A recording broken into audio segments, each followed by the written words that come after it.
Well, good morning, ladies and gentlemen. I am indeed pleased to see you all this morning. Yesterday I did have some doubts that I would make it through the day, having contracted food poisoning from a piece of fish that was getting its own back for the years I've tried to catch them. So I'm going to talk this morning about what I've gloriously called the CJP model, because everyone likes to have a model that includes their own name in it. But it is a sort of slightly different approach to dealing with crack-tip stress fields. And in these sorts of conferences, there are a number of tracks that people plough, and they plough them for years. We don't really ever cross out of those tracks and see what else is new. So for a long time I ploughed the plasticity-induced closure, roughness-induced closure track, and then I started to think about what did the plastic zone really do for the crack. And therefore I decided to plough a different furrow of actually trying to deal a little bit, if you like, with the problem that Irwin had with the stress intensity factor, which is an elastic parameter, takes no account of plasticity. So we decided to try and think about the boundary stresses on the plastic zone and define a new set of stress intensity parameters. And this may be completely off the wall, but actually it does seem to have some potential. And there are problems with every approach. With our approach you can say, well, you end up with a plastic zone that's actually a blunt notch, etc., etc. But nonetheless, it offers potentially some insights, we think. And we are in the process with Jin Laboikutz, I'm not sure how to pronounce your surname, Jin, I apologize, I must ask you, my PhD student, in extending this to mixed mode and trying to get a better set of data. And alongside this, we'll be dealing with the other side of this problem, perhaps, which is characterizing the plastic zone more accurately. And that'll be in work with Ian Patterson at Liverpool. And to do that you can use an SEM, EBSD, backscatter electron, and Ian has a quite interesting little Fourier transform that you can look at the BSE images and get the plastic zone size out of that. So the outline of the talk is this: background. Why do we need a multi-parameter approach to crack-tip stresses? What is our particular model? And as I say, our particular model is based on extension Williams crack-tip stresses, as everything is. We deal with 5 parameters, and we consider the plastic zone as an inclusion applying stresses on the elastic field at the EP boundary. Then we have a look at experimental verification. Now, for some years we used polycarbonate and photoelasticity, and it was quite entertaining, the referee's comments you would get. You'd spend hours arguing about plasticity in polymers. So eventually we bit the bullet and published a paper in Polymer on plasticity in polymers, and next time someone complained, we said, read our paper, is accepted by Polymer. And we actually won the day. And then I thought I would show you something that potentially is quite entertaining. It's a little visualization applet for our model. It's still in a relatively early phase, but our plan is when it's finalized to load it up with the next paper we publish to the Elsevier website, or whatever website we use to publish the thing. And you'll be able to download it should you desire, along with a set of instructions, and fiddle with it. It's quite neat in the sense that it takes an image and fits our model to it, gives you the parameters. But it can also do virtual load cycles. So a single parameter stress intensity factor description of crack-tip stresses has been very useful. It characterizes fatigue crack growth remarkably well because plastic zone sizes are usually small, and really it's underpinned the development of this defect-tolerant approach to life prediction. You can modify it to account for plastic and weight-induced shielding via an effective range of stress intensity factor, and that's where a lot of the controversy comes in. What are the mechanisms, magnitudes, measurement? Is it plane stress? Is it plane strain, etc.? And the argument amongst all of that had probably prevented a full understanding being attained of the phenomenon, particularly as most measures of assessing crack closure are indirect. For obvious reasons. And then the second thing is a single parameter approach sufficient to describe crack-tip effects? If not, how many parameters do you need? Is there an alternate fracture mechanics description of a stress field? And so for a long time you've had 2 parameter approaches. The T-stress affects the extent and shape of crack-tip plasticity. It's the second term in the Williams type expansion. It's a non-singular stress. And under small-scale yielding conditions, it describes the effects of in-plane geometry and loading type, e.g. tension and bending on plastic deformation around the crack tip. And there have been quite a few attempts at 3D FEA of T-stress influences, and how it affects the closure process through two factors: the stationary crack open displacement and the residual plastic deformation left in the crack wake. And some works demonstrate a strong influence of T-stress on crack front stresses and deformation fields. So the size of the near-tip plastic zone increases as the T-stress deviates from zero.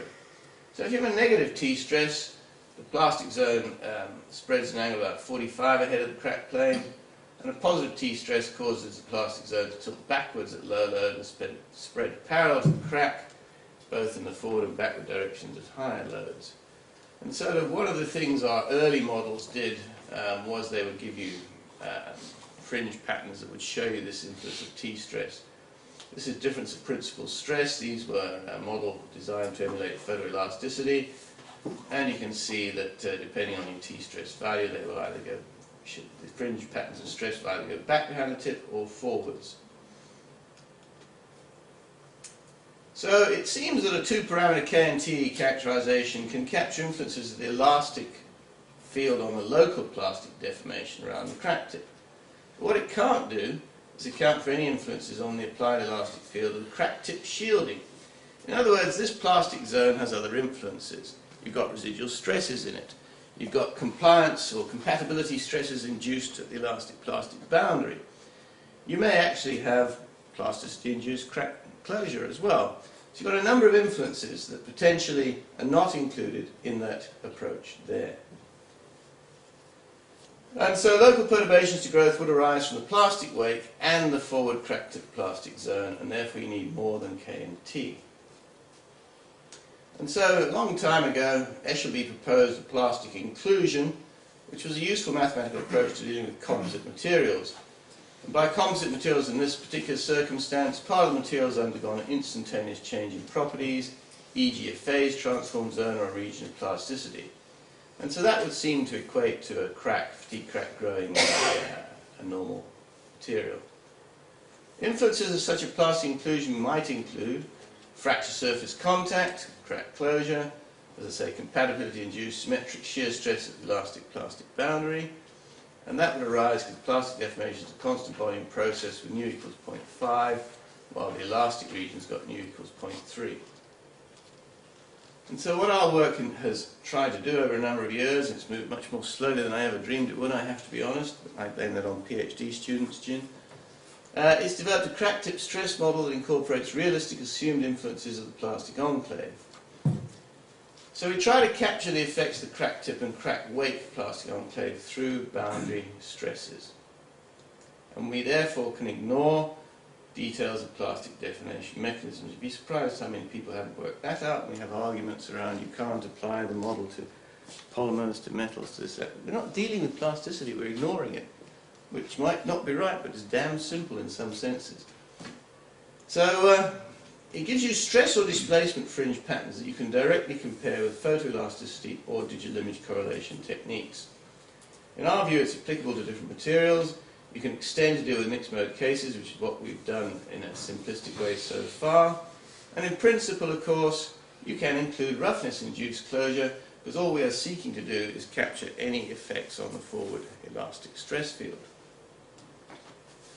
So what we've taken is a Musculishvili complex potential extension to the Williams crack tip stress field for 5 stress parameters. A K stress, and this is not K1, but it is in the K1 direction, but we call it KF because it drives the crack forwards, and it has influences of crack wake contact in it and that sort of thing, so it's not the same as K1. We have a T stress, we have a wake contact stress, which at the point of view of stresses built in is not yet affecting that, of course. Taken to be a distribution which decays with r to the minus half dependency acting along the crack flank, and a compatibility-induced shear stress at the elastic plastic boundary. And so then, in a grandiose moment, we named this model the CJP model, and in this particular paper we are validating that via full field fitting and digital image correlation, crack tip displacement fields in an aluminium specimen. And so the free body diagram here is basically this. You have the crack in the plastic zone. That plastic zone has elastic forces acting on the plastic field, and the plastic zone, it puts forces on the elastic field. To extend the model to mode 2. We just need to build in a set of antisymmetric shear forces. We have enough forces in this, we believe, to capture all the influences that we've talked about. And so you have FA is a mode 1 applied force generating the crack tip stress field, usually characterized by K1. FB is an additional applied force induced by mode 2. FT is a force due to the shear stress. FS is an interfacial shear force. And FC and FP together, where have I missed it? Where did it go? FC is that. And where's FP? The critical diagram sucks. FC and FP together create the shielding effect. So FP is the force generated by the constraint compatibility on the plastic deformed material, and FC is the contact force between the flanks of the crack generated by the interference of plastic zones along the flanks. So with a set of forces, we can solve the maths. That's the equation we're dealing with. We have 4 unknown parameters, A, B, C, and D, and we have a condition that D plus E equals 0. And this background is all given in our previous papers in fairly detail. Z to the half terms give you stress intensity driving crack growth Kf. Z0 terms give you the T stress. We model a crack flank contact stress with a 1 upon root R ln Z and those ln Z distributions, leading to a stress intensity acting to retard crack growth. And we model a compatibility-induced shear stress, which gives you a Ks term. So extending that to mode 1 and 2 or mixed mode requires us to define A and B as complex coefficients and still keep that term D plus E equals 0. And again, you get the same stuff as last time. So there's very little change to the mathematics, really. But in principle, what we're trying to do is extend the linear elastic stress intensity concept to account for known influences of the plastic enclave generated by fatigue crack growth.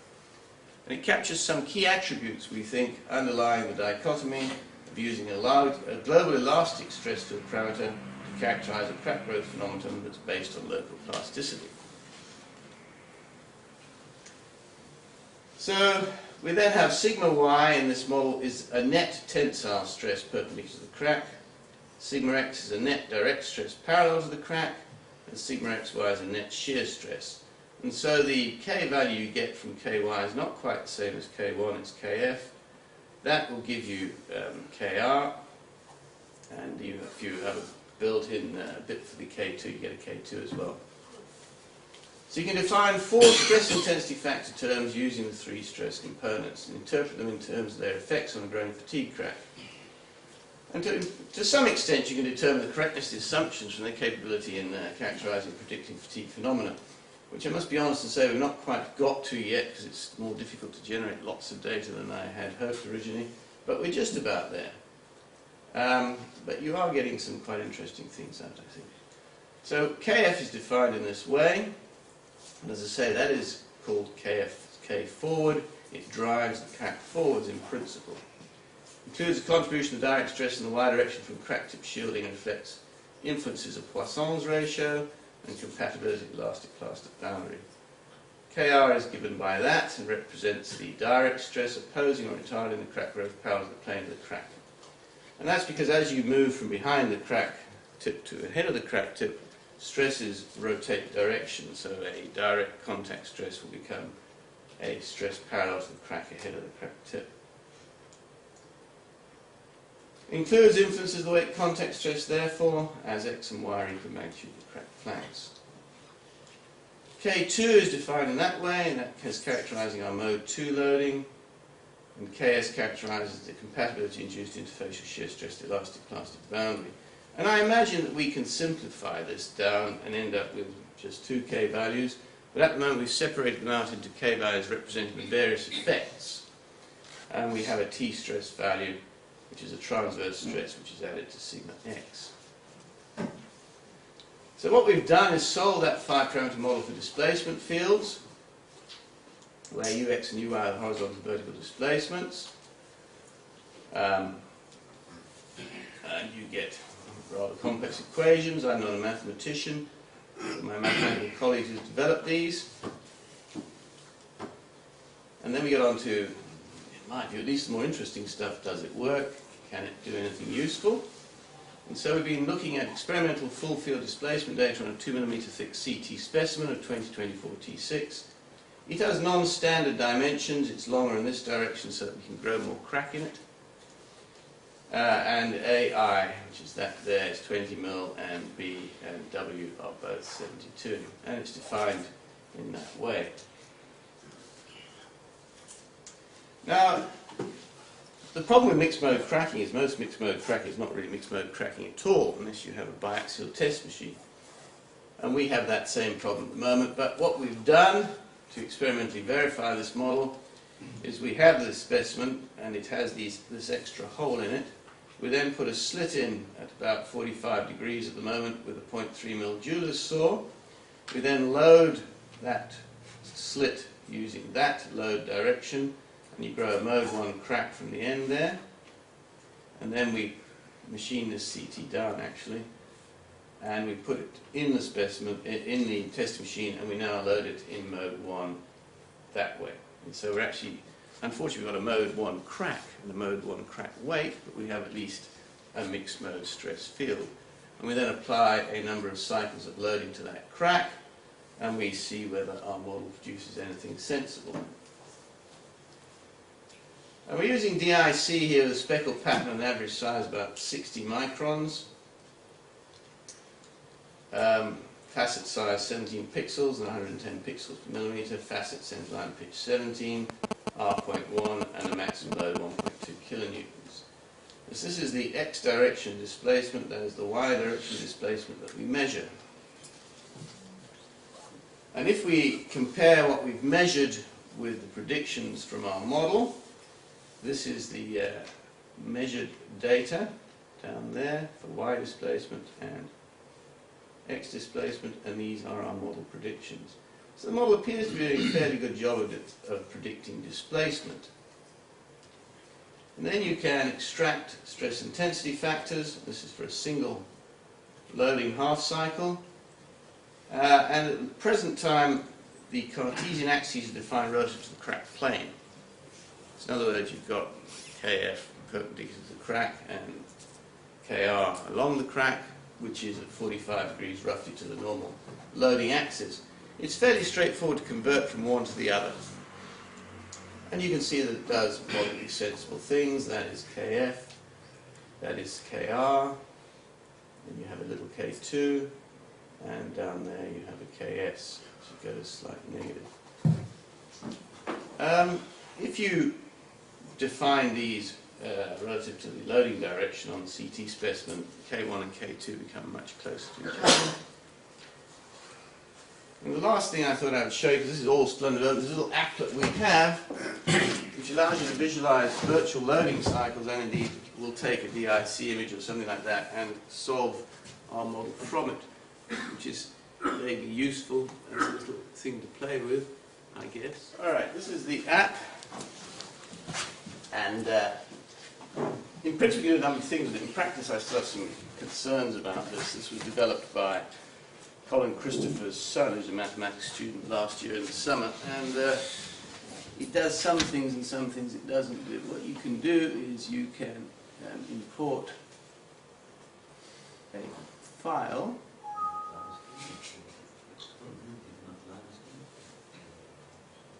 and it would be a particular form. So this would be a image you've taken in DIC. This is for a crack in growing mode 1. You can locate the crack tip, which in principle it has an inbuilt technique to do, and then you can fit it, and it gives you the K values over there, etc., etc. And it's quite a neat fit in some senses. You can then also do a simulation. I just showed it to you. It's quite a nice little tool, but it is unfortunately still under development. So you can set a number of parameters. So if you wanted to have something that wasn't, for example, a sawtooth fatigue curve, you could do it. You can then run, and this will show you a virtual loading cycle.